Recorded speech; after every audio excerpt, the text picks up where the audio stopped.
next person who's going to come and present his presentation is none other than Mr. Muhammad Alam, the founder, barrister of Alam Law Office and Alam Law Chambers. So give it up, big hand of applause for Mr. Alam. Athiyaji, first of all, thank you.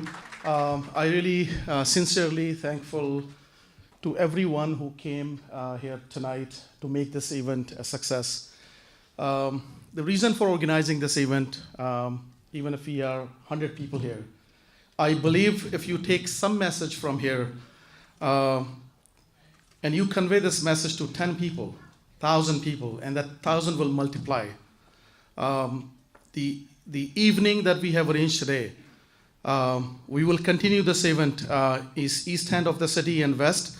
And our goal is, from Alam Law platform, and being a Canadian citizen, being a community member, that if I save one life, I think I have done enough. There's never been enough, but one life is enough that I can save entire family. So we all have to be very serious about. Sammy, your presentation was, in fact, very influential. People who, Ikra, thank you very much. You missed the amazing presentation by Sammy. But I can tell you this, being even a lawyer who deals with fatality, serious injuries, when people lose life, one person lose life, there are several families, in fact, have lost their life. They are alive, but they are not still alive. So, being a personal injury lawyer, even whatever Sammy has showed us, we all know. We're not talking about a science. We're not talking about something that we do not know, or we do not appreciate when we are using a vehicle. It's a privilege to drive a vehicle, but it comes with responsibility. And this is the responsibility that you owe to other citizens, to pedestrians, to other motorists. And when we do not discharge our responsibility, we in fact take lives. This is a little emotional for me as well because, when I talk about these things, emotional is because I've been dealing with those families in the last just 1 year, in 12 months. I've seen 6 young life that have lost, either because of the speeding, distracting driving, or seatbelt. 6 life, only by my office. So there are hundreds of other young people who have lost their life within this year. So with that, let me ask you a question. If anybody can answer, I'm sure many people would know. What is impaired driving? We all hear impaired driving. The driver was impaired, he crashed, involved in an accident, took life. What is your understanding about impaired driving? Generally? Drink, yes? Yeah, driving under influence. This is what generally we think. But unfortunately, that is not the only reason when you are impaired. Most of the people think drink, drive, but in fact, distracting driving is also a form of impaired driving.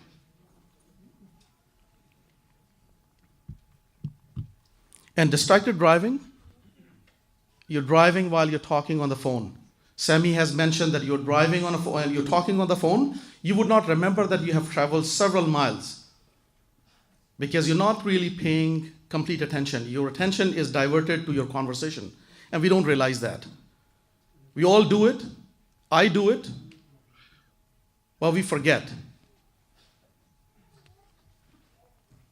There are many things. Drinking, eating. I think we all, while we are driving, we eat and drink.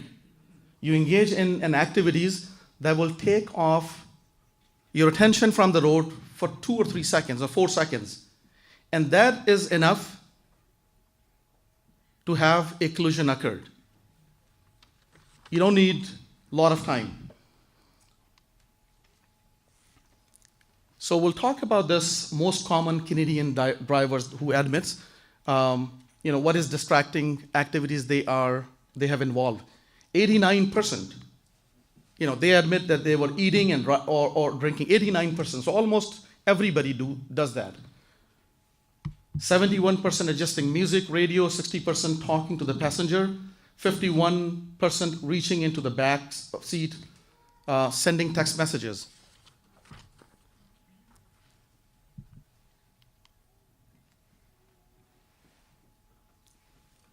The dangerous 5-second rule. When there's a poll, in this poll, 77% of adults from our city and 55% teenagers drivers says that they were easily managing texting while driving. A huge percentage in adult that they are driving and they're texting. And a driver who is texting while driving, they are susceptible 4 times likely involved in a car crash. Any serious crash, you will find the cause distracted driving, either in form of texting, cell phone communication, or engage in other activities.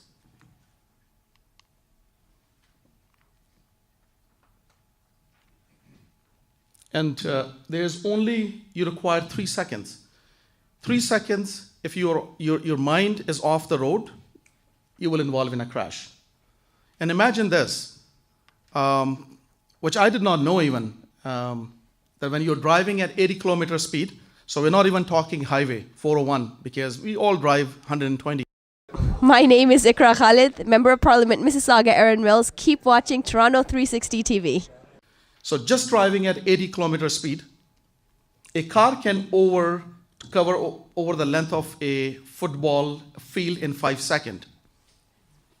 So all you need, if you're driving in 120, you only need 33 seconds. And you will not realize, and we don't realize, in fact, I don't realize until when this statistic come and I started realizing this, that when you engage in distracted driving while texting, talking to somebody over the phone or talking to your passenger, 3 seconds, and you have traveled about that distance. Just think about this, what will happen within that distance. You are a good driver. You have control over your vehicle. But what happened? The car in front of you came or slammed the brake. You will have no choice. We all know that. But still, we engage in this distracted driving because we take our chances. And most of the people who are driving while texting and engaging in these activities, they're taking, in fact, just chance.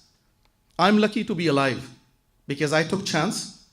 And I was driving and texting, but that was the chance that I was taking. In fact, I was just putting myself and other people in danger if I'm engaging in this kind of behavior while I'm driving. Now, here's another interesting thing that every distracted driving, as we said, the impaired driving, very bad. Everybody talks about impaired driving. You should not be drinking and driving. It takes life. But in fact, if you look at this statistic, 83 deaths in Ontario last year just because of distracted driving. And this, in fact, surpassed the speeding, which is only 75 deaths as a result of the speeding. Lack of seatbelt, 49. And alcohol and drugs, 46. So essentially, whatever we think that you're driving, this is bad, but all other things should be okay, that we should continue driving. In fact, number 1 cause is distracted driving. That takes life. And in fact, it's double than impaired driving as a result of alcohol or drinking.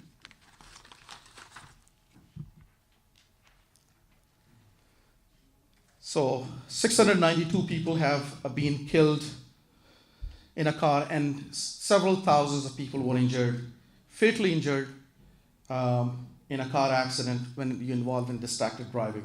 Last year, OPP responded to 8,711 crashes that links to distracted driving. I'll play a short video here. And, oh, yes, yeah. You are receiving a ticket for driving with a handheld communication device. The fine is $490 and 3 demerit points upon conviction. You have 15 days to exercise one of the options on the back of the ticket. If you don't do anything within those 15 days, it is automatically guilty. I've seen vehicles drive into one another while a person's been on a cell phone, and the first words out of that person's mouth were, "Where did that car come from?" The reality is, when you are using a cell phone, even if it's on a Bluetooth device, you're still not paying attention to everything that you're doing when you're operating that motor vehicle. Legislation, however, focuses on the person that is using a cell phone in their hand, but the reality is you're distracted if you're on the phone on Bluetooth or you're sending a text. Either way, it is a form of distraction, and you as a driver need to keep in mind that when you're operating a motor vehicle, you need to focus on operating that motor vehicle safely. We having a lot of second looks? Yes, but first question is who died? Well, the reality is you could have died. That text or call, Get End It All campaign will run from Monday right through till Sunday of this week, and we need to remind everybody that's operating motor vehicles to operate them safely. If you don't, you will be held responsible. Well, that was the message from our police department. So again,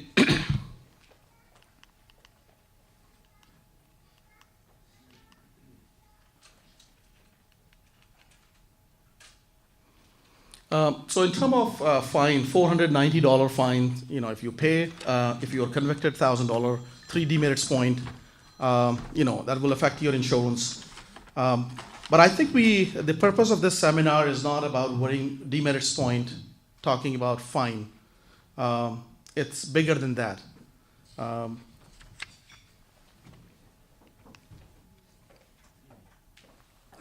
British Columbia, they have started from March 1st, 2000. This is another measure that British Columbia has taken, that the distracted driver have to pay a premium to the insurance company. And again, we're not talking about that you have to pay a premium, but these are the measures that our government has been taking to influence people. You should not be engaging in distracted driving just because that you have to pay a fine or you will face with insurance premium. But you have to be doing these things for yourself, for your own safety and safety of the others. And again, by comparison, exceeding the speed limit by 30 to 49%, 4 demerits point, distracted driving has surpassed the speeding as a cause of death. So again, distracted driver, they are the leading cause of deaths, injuries, fatality. Seatbelt as a lifesaver. Social, all these injuries, accident, that cause socially to us 18 billion annually. So again, these are financial or economic figure. We already talked about a lot about your health, about losing somebody. And there's another thing that seat belts worn correctly can reduce chances of death in a collision by 47%. So even though if you are wearing seat belt, we have seen people wearing seat belt not properly. Their seat belt is not straight. And I have come across people who in fact used one seat belt wrapping 2 children. You can imagine, and this is not a joke. This is what have happened, and I have seen, and I've met people who have done this, and they involved in a car accident, and both children were fatally injured. Because properly worn seatbelt obviously save chance of fatal injury and death. And again, we also know there are people who, among us and many of our community, that they will wear seat belt, but they will remove the shoulder, and they will only use lap. Either they will use it at the back. We do not know why we do that, but still people do that. So we have to tell any passenger in your car sitting at the back, that's our responsibility, your responsibility to ensure that they properly wear seatbelt. You have to ensure that your seatbelt is not twisted. We have seen like older car, people are still driving, their seatbelt is twisted. Twisted seatbelt will not function. They will not save your life. Because seat belt should be straight without any folding or any twist. Pregnant women, if you see anybody, if you come across, if they are wearing seatbelt, they should wear seatbelt a little lower towards their pelvis. So if there is any impact, that impact should be on the pelvis. That will save life. Yet, there are several pregnant, because there's lack of knowledge. There are pregnant women who were wearing seatbelt on their stomach, and obviously in case of accident, the child will, survival of child will be very difficult.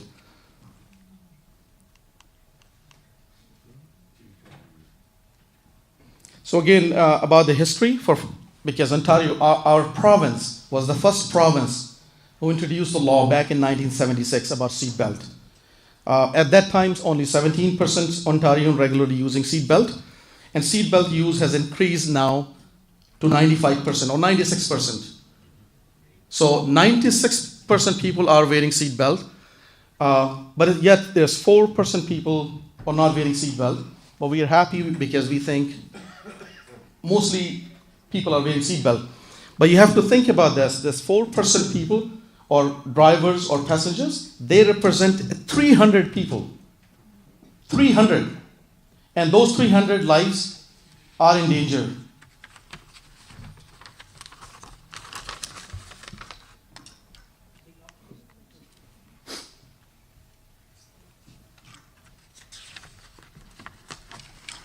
And just very last, very interesting information that I just got from Easter weekend, that Ontario Provincial Police recorded a 5 years high in seatbelt charges during their 2018 Easter long weekend seatbelt campaign. 5 years. So, as we are getting into an era where knowledge is available, there are seminars. Our police department, OPP, they are regularly conducting seminars for awareness, but yet in the last 5 years, this is the highest. So essentially, things are not really working. And just OPP for this weekend, they have laid 1,525 seatbelt related charges. But just think about this, these 1,500 people, they were sitting in a time bomb. Literally time bomb, not only by themselves, but other passengers as well. And that can be explored anytime, because a car accident can happen anytime. And if accident happens, either you will lose life or your passenger will lose life. With that, I think I'll just conclude my opening. Thank you once again for listening and bearing with me with this information.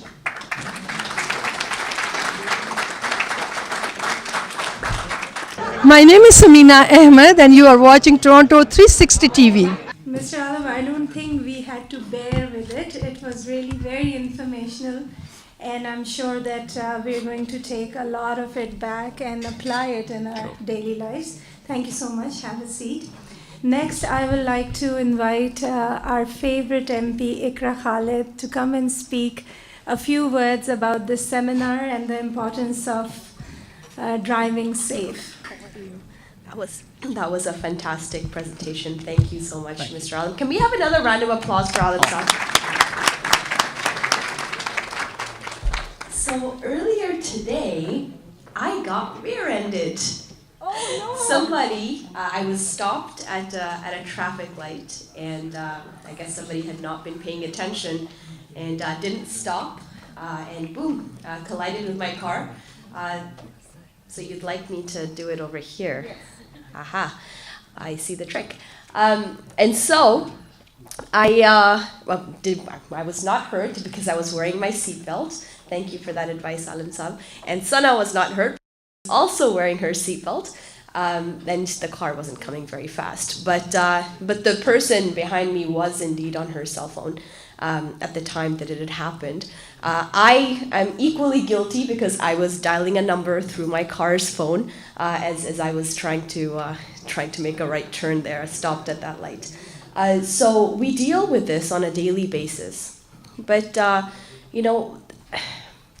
want to say that Alam Law Office and Mr. Alam and the whole team makes my job, makes the job of police officers and other community workers a lot easier because of the social responsibility that you have in hosting events like these, in raising awareness. I really think that business and community building must go hand in hand. And I've seen Alam Law Office grow over the past number of years. And they've grown because they have such a great heart, because they have such fantastic relationships with the community. And that's something that I encourage everybody here to do. And I see that a lot of the people in this room do that, give back to the community in many ways. So I am coming from Toronto right now. I gave up a personal meeting opportunity with Malala Yousafzai so I could attend and give back to our community and really support community initiatives like this. And I am really thankful to all of you for coming out and for supporting initiatives like this. Now, I do have a little bit of a connection to the topic here today, other than being rear-ended today. I sit on the Standing Committee for Justice and Human Rights in Ottawa. And that means that we deal a lot with issues of the criminal code. And we amend legislation that impacts the criminal code, that impacts our Charter of Rights and Freedoms, our Constitution. And recently, we just, we reviewed and put forward a legislation that is going to impact impaired driving and the laws around it as we take into account what is going to be the legalization and strict regulation of cannabis. We want to make sure that our legislation, our criminal code, really focuses on providing that safety on the road. So there are some new rules coming out. They will be a lot stricter, and they will ultimately ensure the safety of Canadians that are on the road, our young people. I think that these distracted driving regulations that have come out are an excellent piece. I think that they're really going to promote and make our roads safer. When I was driving one day and I had my little brother sitting beside me. Now my little brother's, macho man. And as we all know, men think that they drive better than women. Whoever came up with that idea. And I said to him, I was like, I'm a good driver. And he says, it's not you being a good driver that I'm worried about. It's the other people that you're driving with on the road. So if you're not paying attention, if you're not focused, if you're not watching out for that weird driver who keeps veering out of their lane, at 100 kilometers an hour, or is not watching their blind spot when they're turning into your lane, then you're in trouble. And that's why your reflexes must be on point, must be focused, and that is why you can't be distracted when you're driving. So thank you, Alam Saib. Thank you to the whole Alam Law Office team for the great work that you're doing, for really giving back to community, for really encouraging all of us to be safe and hopefully become clients of yours one day.